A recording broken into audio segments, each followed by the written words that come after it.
Assalamualaikum warahmatullahi wabarakatuh. A'udzu billahi minasyaitonir rajim. Bismillahirrahmanirrahim. Alhamdulillahi rabbil alamin.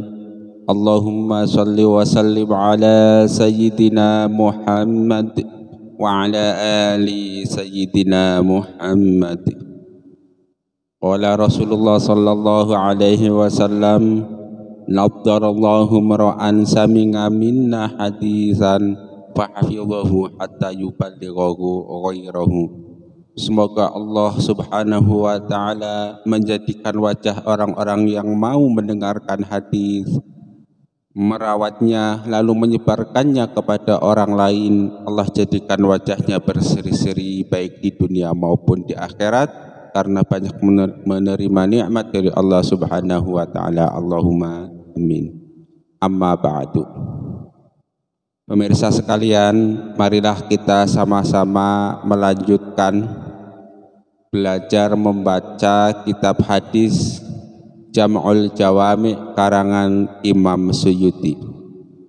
Hadis nomor 413 tentang takwa dan berbuat adil kepada anak. Qala Rasulullah sallallahu alaihi wasallam, ittaqullaha wa'adilu fi auladikum. Hadis ini sahih. Artinya hadis Jam'ul Jawami nomor 413. Takutlah kepada Allah dan bersikap adillah kepada anak-anak kalian. Hadis riwayat Imam Bukhari dan Imam Muslim dari Nu'man bin Bashir. Status hadis ini sahih. Perintah adil dalam hadis ini menurut Imam Al-Munawi adalah sunat atau nadban. Tidak adil kepada salah seorang anak bisa menimbulkan ketidaktaatan dan kecemburuan di antara anak-anak kita. Adil di sini tentu saja dengan cara memberikan hak dan kewajiban mereka sesuai dengan porsinya masing-masing.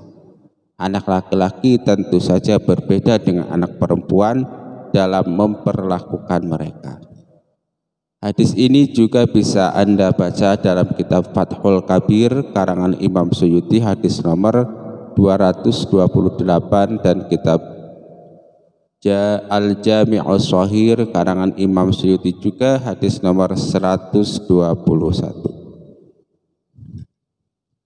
Ittaqullaha wa'dilu fi auladikum. Ittaqullaha, takwalah, bertakwalah kepada Allah. Definisi takwa yang sangat masyhur biasa diartikan sebagai takut kepada Allah.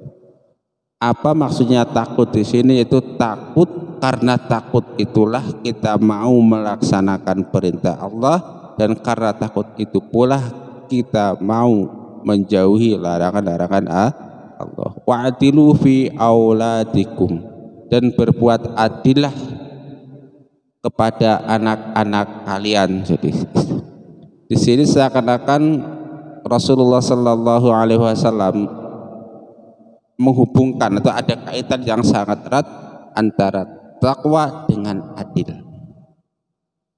Dengan kata lain, salah satu wujud dari perbuatan takwa adalah adil. Kalau kita sudah bisa adil, insya Allah kita mendekati kepada derajat orang-orang yang bertakwa. Jadi yang perlu digarisbawahi adalah takwa, adil, anak-anak. Jadi tidaklah takwa kita sempurna apabila kita tidak berbuat adil kepada anak-anak kita. Apa maksudnya adil di sini? Adil di sini tentu tidak bermakna sama. Dalam satu kondisi, dalam satu konteks, adil bisa bermakna sama, tapi adil juga bisa bermakna sesuai dengan porsinya masing-masing. Misalnya kalau yang sangat masyhur itu dalam hal membagi warisan. Kalau adil menurut Islam, tentu kalau membagi waris itu anak perempuan 1 bagian, anak laki-laki 2 bagian. Nah, di sini Imam Al-Munawi menjelaskan bahwa apabila orang tua tidak adil kepada anak-anaknya, itu ketidakadilannya tersebut bisa menyebabkan salah satu sebab si anak-anak tidak taat kepada orang tua, tidak menuruti perintah-perintah orang tua, membangkang lah istilahnya. Nah, contoh yang sering terjadi dalam keluarga itu istilahnya ada hibah pemberian. Misalnya sebuah keluarga punya anak 7. Tentu anak yang 7 ini situasi dan kondisinya, kebutuhannya berbeda-beda. Terkadang orang tua itu misalnya memperlakukan si A, misalnya anaknya itu ketika hidupnya memberikan hibah tanah misal 1125 batak atau 140 meter persegi, karena sesuai kebutuhan dia, misalnya untuk kebutuhan berobat dia atau untuk kebutuhan pendidikan dia. Nah, tentu anak yang lainnya si C ini juga menuntut supaya orang tuanya memberikan dia tanah 25 batak untuk kebutuhan dia sendiri. Terus begitu kepada orang tua, sehingga perlu misalnya kalau seorang tua memberi tanah sebidang tanah kepada si A 25 batak atau 140 meter, kepada si B juga begitu, kondisinya begitu. Tentu orang tua itu lebih tahu kebutuhan anak-anaknya, tetapi terkadang anak kurang memaklumi kondisi orang tua. Salah satu contohnya, nah ketika si orang tua memberikan kepada si A 25 batak sebidang tanah, kemudian kepada si C dan si D tidak, nah maka nanti di sini bisa terjadi kecemburuan sosial antara anak-anaknya itu. Karena kecemburuan sosial itulah seorang anak terkadang istilahnya itu tidak taat atau kesuh atau marah kepada orang tuanya. Nah, untuk menjaga hal-hal tersebut, maka si orang tua harus berbuat adil. Nah, dalam contoh lain misalnya adil sesuai porsinya. Misalnya seorang tua itu punya anak 7. Ketika anak pertama, anak kedua secara kebetulan kondisi ekonomi orang tua itu sedang tidak baik-baik saja, sedang miskin lah begitu. Sehingga ketika lahir tidak dinikahkan, ketika sekolah itu misalnya tamat SMP udah nggak disekolahkan lagi karena urusan tidak ada biaya. Secara kebetulan ketika dia nanti di usia anak yang kedua atau anak yang ketiga, keempat dan berikutnya itu dia ekonomi membaik, sudah menjadi orang kaya, sehingga anak-anak dia yang terakhir itu yang keempat, kelima misalnya bisa disekolahkan sampai kuliah, sampai perguruan tinggi, sampai S2, S3 karena kondisinya sudah baik. Nah, ini nanti anak-anak yang pertama yang dulu tidak sempat disekolahkan karena ekonomi masih baik atau masih miskin, itu biasanya dia itu menuntut haknya, dalam artian ya kalau adik-adik saya bisa sekolah menghabiskan uang orang tua, uang banyak, ya saya juga harus dong. Nah, kan begitu biasanya begitu, meskipun hal itu kurang baik. Yang jelas begini, orang tua itu satu harus berbuat adil kepada anak-anaknya, tentu porsinya masing-masing. Ada adil nanti versi Al-Quran, adil versi hadis, adil versi adat dan kebiasaan, itu nanti harus bijaksana lah gitu. Tentu orang-orang tua semuanya insya Allah tahu lah tentang hal ini, mengalami.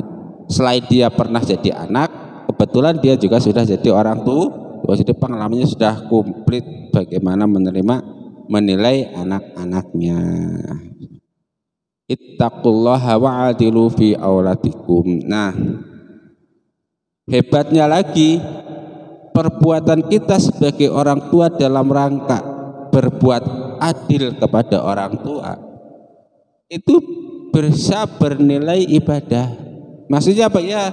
Biasanya kita sudah tahu hadis ittaqullaha wa'adilu fi auladikum, maka apapun yang kita lakukan kepada anak-anak kita, niatin saja beribadah kepada Allah, niatin saja kita akan berbuat adil kepada anak-anak. Bahwa nanti ada 1-2 perbuatan kita orang tua kepada anak yang mungkin kurang adil, insya Allah nanti Allah akan memaafkan kita, akan menyempurnakannya. Mari kita lanjutkan hadis nomor 414.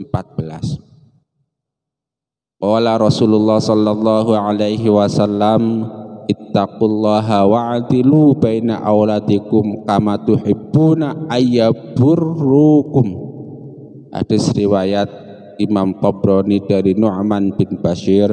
Status hadis ini sahih, dhaif. Kalau yang tadi di atas sahih 413, kalau yang 414-nya status hadisnya dhaif. Artinya hadis Jam'ul Jawami' nomor 414, bertakwalah kalian kepada Allah dan berbuat adillah kalian kepada anak-anak kalian sebagaimana kalian cinta apabila mereka berbakti kepada kalian. Hadis riwayat Imam Tabrani dari Nu'man bin Bashir. Status hadis ini dhaif. Sebagai salah satu wujud ketakwaan adalah berbuat adil kepada anak-anak. Orang tua harus berbuat adil kepada anak-anaknya sehingga sebagaimana mereka cinta anak-anak mereka berbakti kepada mereka. Begini,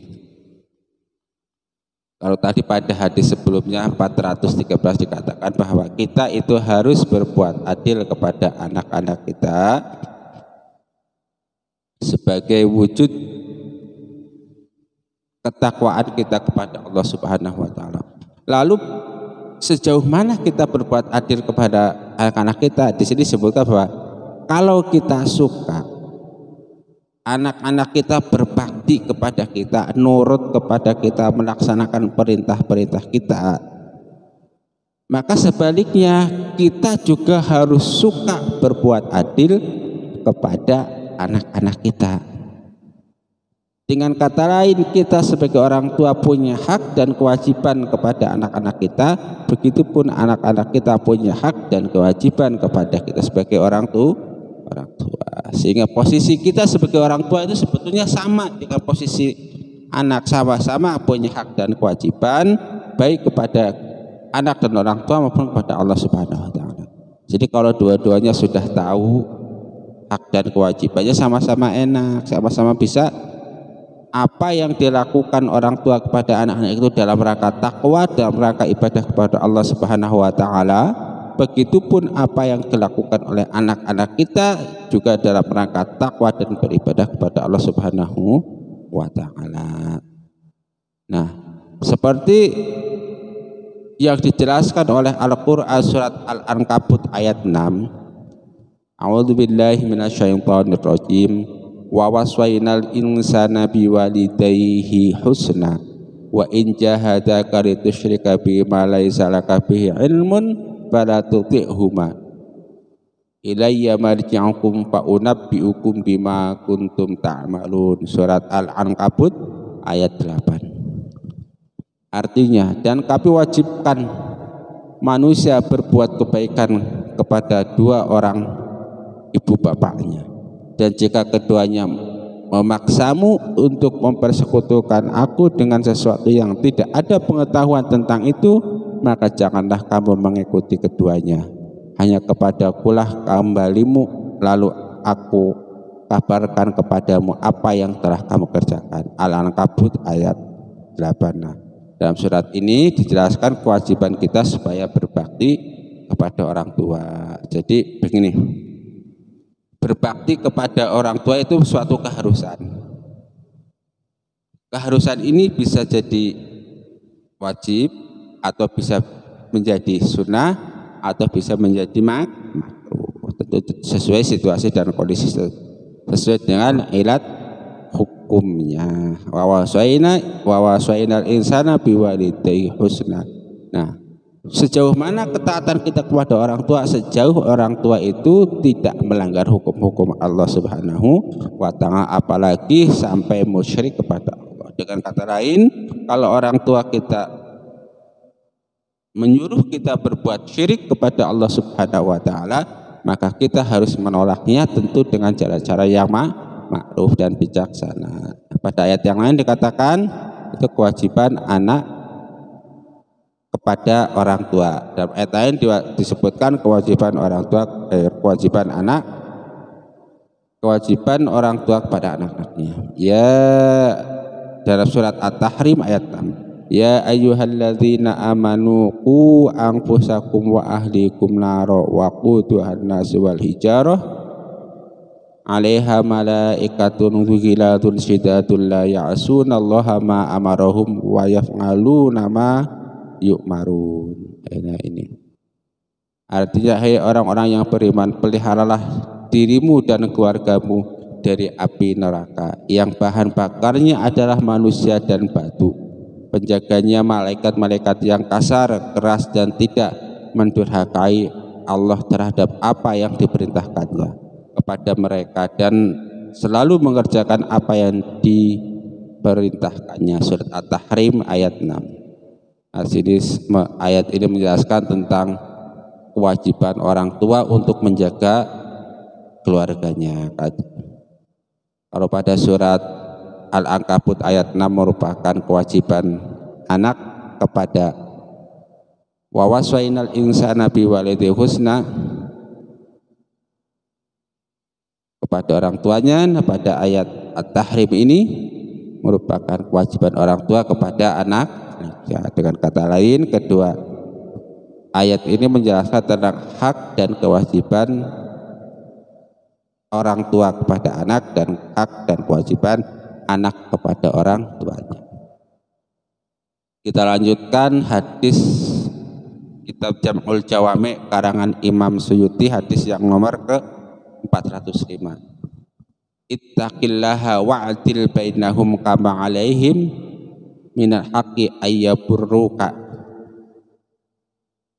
Jadi sama, hadis ini merupakan perintah kita untuk bertakwa kepada Allah dan berbuat adil kepada kedua orang tua. Kesimpulannya bahwa 3 buah hadis kitab Jam'ul Jawami, yaitu hadis nomor 413, hadis nomor 414 dan hadis nomor 405, itu merupakan perintah supaya orang tua berbuat adil kepada anak-anaknya. Satu. Yang kedua, merupakan perintah agar orang tua bertakwa kepada Allah Subhanahu wa ta'ala. Nah, dalam rangka takwa dan ibadah kepada Allah itulah orang tua harus berbuat adil kepada anak-anaknya. Allahumma inna nas'aluka ilman nafi'a wa rizqan thayyiba wa amalan mutaqabbala. Allahumma inna na'udzubika min ilmin la yanfa' wa amalin la yurfa' wa du'ain la yusma'. Rabbana taqabbal minna innaka antas samiul alim wa tub alaina innaka antat tawwabur rahim. Wassalamu alaikum warahmatullahi wabarakatuh.